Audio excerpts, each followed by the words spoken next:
Ciao a tutti e benvenuti o bentornati nel mio canale. Je suis Sylvia, votre professeure d'italien, et si vous débutez en italien et que vous ne connaissez pas encore les bases de la langue italienne, j'ai fait une série afin que vous puissiez les apprendre facilement en 2 semaines avec une leçon par jour. Vous trouverez les liens dans la description ou vous pouvez cliquer par là pour y accéder. Aujourd'hui, on va parler de 10 erreurs d'italien, 10 errori di italiano que les Français font souvent pour vous éviter de les reproduire. Il y en a d'autres évidemment et on les abordera dans des futures vidéos. Ce ne sera pas un cours classique aujourd'hui, mais prenez quand même des notes, répétez à voix haute et cominciamo! La première erreur, c'est... Maintenant que j'y pense, erreur est un mot masculin en italien et féminin en français. Une erreur, un errore. Et déjà, faites attention à ça. Première erreur, errore numero 1. Jouer en italien se dit généralement giocare, mais jouer d'un instrument de musique se dit suonare uno strumento. Ne dites pas giocare uno strumento. Par exemple, suono il pianoforte da 10 anni. Je joue du piano depuis 10 ans. Deuxième erreur, errore numero 2. Apprendre à faire quelque chose, une leçon, une langue, en italien se dit imparare. Imparare a fare qualcosa. Par exemple, vorrei imparare a suonare la chitarra. Je voudrais apprendre à jouer de la guitare.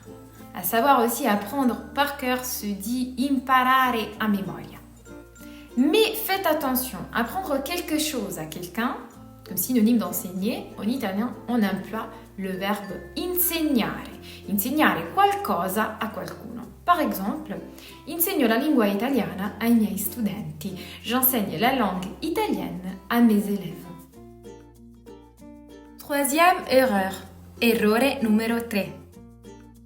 Quand vous traduisez l'expression tout le monde en italien, vous devez faire attention. Ne dites pas tutto il mondo, qui veut dire le monde entier. En italien, vous pouvez dire tutti. Par exemple, c'erano tutti. Tout le monde était là. Et pour dire il y a beaucoup de monde, dites c'è tanta gente ou c'è molta gente. Gente est féminin singulier en italien, du coup, la gente est gentile, les gens sont gentils. Quatrième erreur, errore numero 4. Faites attention à ces faux amis. Le verbe fermare en italien ne veut pas dire fermer. Ce verbe signifie bloquer physiquement quelque chose ou quelqu'un en mouvement. C'est que nous traduisons en français par le verbe arrêter. Donc, ne dites pas devo fermare la porta pour dire je dois fermer la porte, mais dites devo chiudere la porta. Du coup, fermare, on le traduit par le verbe arrêter. Et chiudere, on le traduit par le verbe fermer. Cinquième erreur, errore numero 5. Pour désigner l'ensemble de la parenté en italien, on utilise le mot i parenti. Pour dire les parents au sens strict de père et mère, il faut employer le mot i genitori. Par exemple, i parenti di Giovanni signifie la famille de Giovanni. Et i genitori di Giovanni signifie son père et sa mère, suo padre et sua madre. Pour dire mes parents, on dira i miei genitori. N'oubliez pas l'article i devant miei. Sixième erreur, errore numero 6. Ne confondez pas si et se en italien. Si est le pronom réfléchi. Mario si sveglia alle 7. Mario se réveille à 7 heures. Si peut également indiquer la note musicale ou le pronom impersonnel en. Par exemple, on dit si dice. Il y a aussi si avec l'accent. C'est l'adverbe qui veut dire oui. Esci stasera? Si. Se est une conjonction. Par exemple, resta se vuoi. Reste si tu veux. Se è possibile. Si c'est possible. Se avec l'accent est un pronom personnel. Par exemple, lo fa per sé, il le fait pour lui. Pensa solo a sé, il ne pense qu'à lui. Ognuno per sé, chacun pour soi. Septième erreur, errore numéro 7. En italien, on fait la distinction entre le verbe amare et piacere. Quand vous traduisez j'aime en italien pour exprimer une appréciation positive, dites mi piace ou mi piacciono et ne dites pas io piace. Ce verbe fonctionne exactement comme le verbe plaire et toujours précédé d'un pronom complément indirect. J'ai fait un cours à ce sujet, je vous laisse les liens en description où vous pouvez cliquer par là.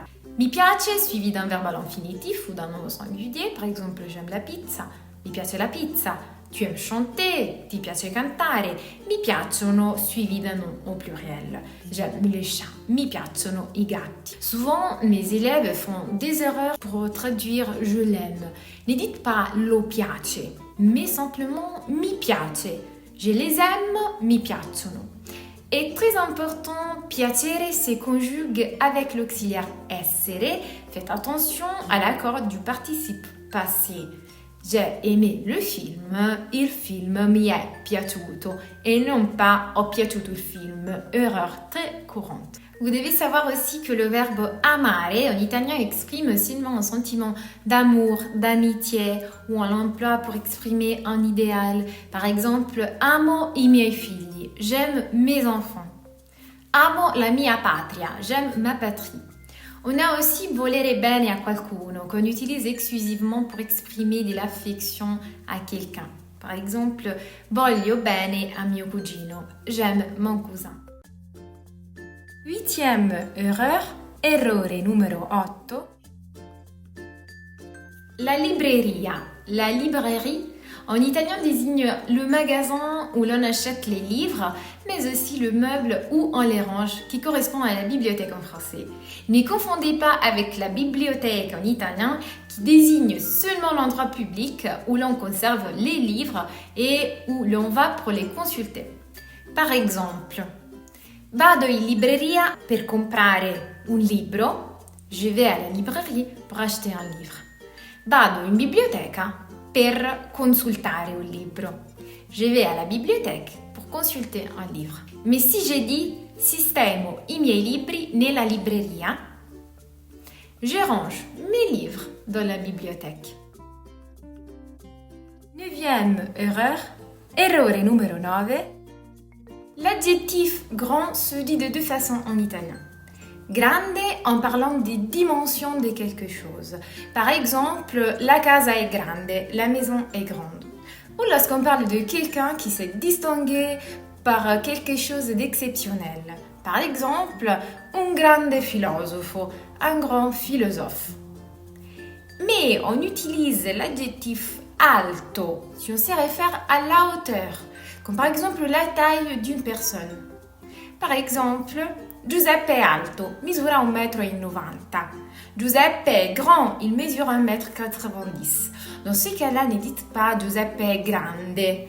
C'est une erreur fréquente. Et n'oubliez pas qu'alto est un adjectif et il s'accorde avec le sujet. Et pour demander à quelqu'un combien il mesure, il faut dire quanto sei alto, quanto sei alta, tu mesures combien? La réponse sera par exemple sono alta 1,70 m ou simplement 1,70 m, 1,70 m. Dixième erreur. Errore numéro 10. Attention à ne pas confondre la pasta qui désigne les pâtes, toujours au singulier en italien. Par exemple, la pasta al forno, les pâtes au four. La pasta all'uovo, les pâtes aux œufs. La pasta alla carbonara. Avec les mots les paste au pluriel, on veut dire en italien les gâteaux individuels comme ceux que vous voyez dans la photo. La pâte à pizza, à pain, s'appelle en italien l'impasto per la pizza, l'impasto per il pane. La pâte brisée, c'est la pasta frolla. Et la pâte feuilletée, c'est la pasta sfoglia. Et voilà, c'est fait, ecco fatto. Vous connaissez désormais 10 erreurs courantes à éviter. Vous les ferez sûrement une ou deux fois quand même, mais pas de panique. C'est normal, c'est en s'y trompant que l'on apprend. Sbagliando si impara.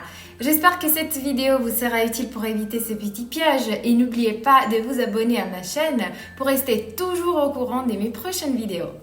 Per aujourd'hui c'est tout, ci vediamo la settimana prossima per una nuova lezione di italiano. Ciao a tutti e grazie!